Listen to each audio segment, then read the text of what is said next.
وَإِذَا تُتْلَى عَلَيْهِمْ آيَاتُنَا بَيِّنَاتٍ قَالَ الَّذِينَ لَا يَرْجُونَ لِقَاءَنَا ائْتِ بِقُرْآنٍ غَيْرِ هَذَا أَوْ بَدِّلْهُ قُلْ مَا يَكُونُ لِي أَنْ أُبَدِّلَهُ مِنْ تِلْقَاءِ نَفْسِي إِنْ أَتَّبِعُ إِلَّا مَا يُوحَى إِلَيَّ إِنِّي أَخَافُ إِنْ عَصَيْتُ رَبِّي عَذَابَ يَوْمٍ عَظِيمٍ۔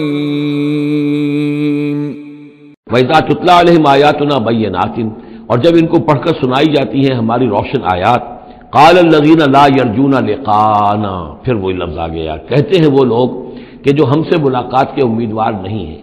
جب ہم سے ملاقات کے امیدوار نہیں، ہماری آیات کی طرف متوجہ نہیں، استہزاء کرتے ہیں، ان کو سنجیدگی سے سننے کی کوشش ہی نہیں کرتے، وہ کیا کہتے ہیں؟ ائت بقرآن غیر ھذا او بدلہ، اے محمد اس قرآن کے سوا کوئی قرآن آپ پیش کریں یا اس میں کوئی ترمیم کریں۔ اٹس ٹو ریجڈ، یہ تو بہت سخت ہے۔ آخر ہماری بھی کوئی بات مانی جانی چاہیے، کوئی کمپرومائز ہونا چاہیے، کچھ گیو اینڈ ٹیک ہونا چاہیے، کچھ ہمارے معبودوں کو آپ مانیں، کچھ ہم آپ کی باتیں مان لیں، کوئی نہ کوئی مصالحت کی روش ہونی چاہیے۔ یہ قرآن تو بالکل ان کمپرومائزنگ ہے، بہت ریجڈ ہے۔